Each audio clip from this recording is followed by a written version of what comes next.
Жақсы, сіздерге сұрақ қоямыз. Ислам деген не? Дін ғой ол.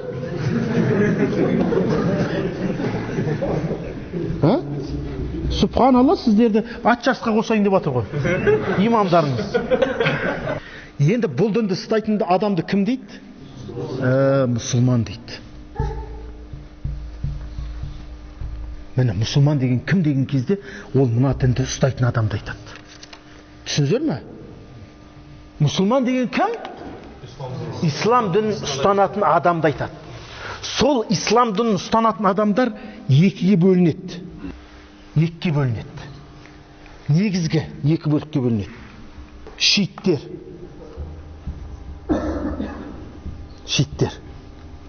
Бұл жаңа 10%-дайын құрайды үммет. Одан кейін сүнниттер. Жазып отырсыздар ма? 90%-дайын құрайды. Түсіндіңіздер ме? Енді қараңыздар, бұл шииттер негізгі 3 топқа бөлінеді. Зайдия, Рафида, Ғулат. Ол негізі осы 3 топтан тұрады. Ғулат. Енді сүнниттер 2 бағыттан тұрады. Сүнниттер 2-ге бөлініп кетті. Өкінішке орай. Хақ жолдағылар. Одан кейін адасушылар. Мына 5% шамамен. Шама ғой бұл примерно. Мына 85% дейік. Адасушылар 2 түрлі болады. Мұсылмандықтан шығып кеткендер. Түсіндіңіздер ме? Адасқан, бірақ ислам шеңберінен шығып, ақыл сүннаға жатпайды. Бірақ не? Мұсылман бауымыз. Ал енді ол бұлардың бәрі мысалы Каррамияның дінінен шығып кеткен. Алланың қол аяғы бар, біз сияқты деген. Түсіндіңіздер ме? Сондықтан, ал енді бұлардың да біз осылай шииттерді 2-ге қалдырсақ болады міне. Шииттерді осылай істеп 2-ге қалдырсақ болады, 2-ге қалса. Бұлар мұсылман шеңберінде қалғандары мұсылман шеңберінен шығып кеткендері. Сіздер анан толық жазып алыңыздар. Бұларды. Дұрыс, мысалы мынау зайдиялары, мыналардың шииттердің кішкене мына сүнниттерге жақындауы. Олар жаңа Али радиаллаху анхуды 3 сахабадан жартық деп есептейді. Жаңа Али сахаб не болу керек.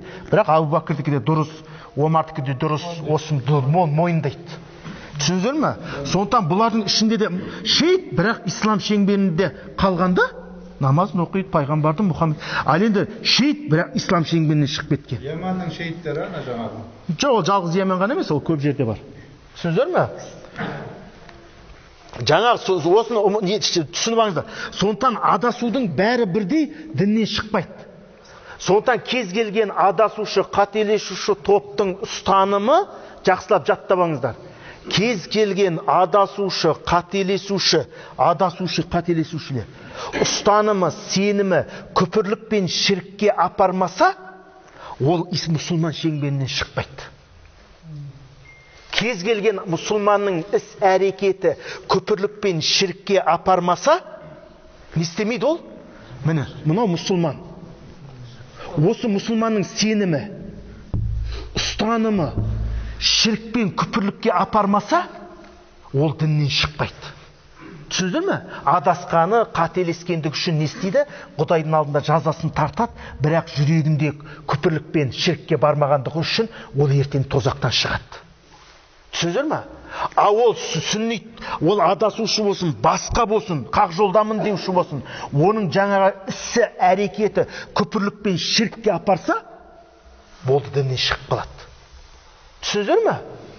Сол нәрсені есте шығармау керек. Ал енді оған дейін апармай, мысалы айтады, адамдар қазір адамды діннен шығару оңай болып қалған.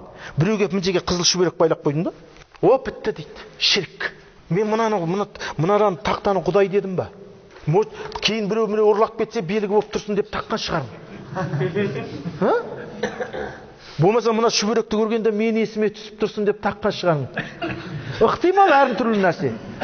Сондықтан ол адамды бірден күпірлік пен шіркке шығаруға болмайды. Түсіндіңіздер ме? Енді қақ жол екі кезеңнен тұрады. Оған дейін мен сіздерге айтайын, енді қараңыздар. Пайғамбарымыз саллаллаху алейхи ва саллям үммет нешеге бөлінеді деді? 73-ке бөлінеді деді. 72-сі не істеді?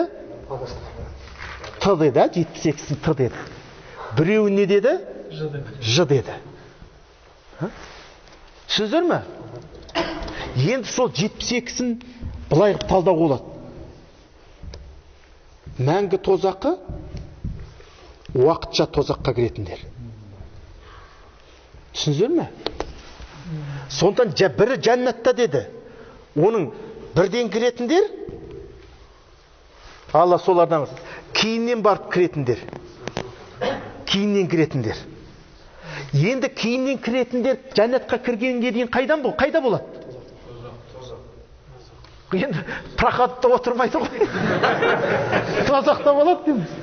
Сондықтан міне, мына екеуі бір болды ма?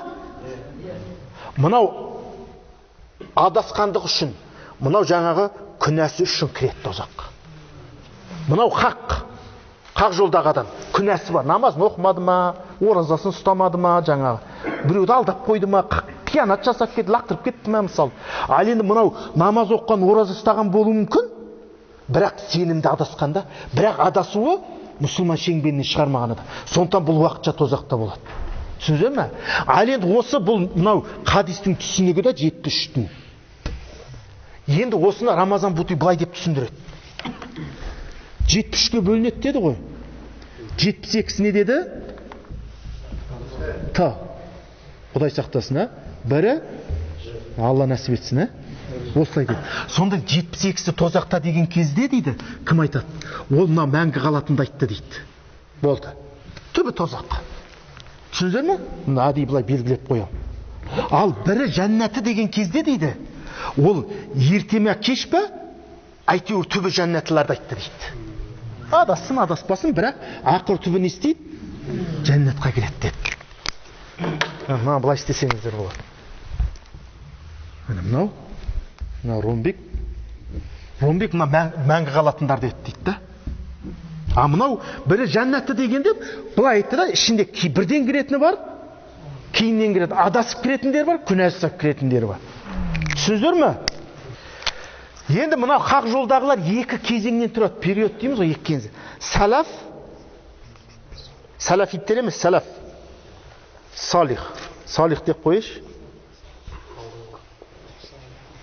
Одан кейін халафтар. Түсіндіңіздер ме? Міне халаф кезеңінде екі мектеп қалыптасты. Матруди, Ашағира. Түсіндіңіздер ме? Енді Ашғари, Матруди сенім мектебі қай жерде шыққан? Мына кезеңде қалыптасқан. Мына хижраның алғашқы 300 жылы, 3 ғасыры, 300 жыл хижреттің. Мынау 1137 жыл болды қазіргімен. Түсіндіңіздер ме? Исламның структурасы мен сіздерге тақтаға сызып беріп жатырмын, түсініп отырсыздар ма? Мынау целый 14 ғасыр. Бұлай қарасаң бір 5 минутта тақтаға сызып тастадық. Бұл анау пайғамбарға алғашқы иқро түскеннен бергі бүгінгі таңға дейінгі мұсылмандардың структурасы мынау. Картасы. Түсіндіңіздер ме? Міне уақыт дегеннің қысқалығы осында да 14 ғасырды 5 минутта тақтаға сызып тастадық. Сондықтан ол біздің жаңағы анау Нух алейхиссалам айтты дейді. Сіз 950 жыл, 1000 жыл өмір сүрген адам.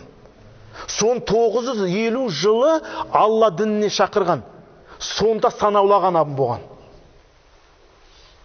Сонда айтқан, бұл өмір сізге қалай көрдіңіз деген ғой өмірді. Екі есігі бар, үй сияқты деген, мынадан кіріп анадан шығып кеттім деген.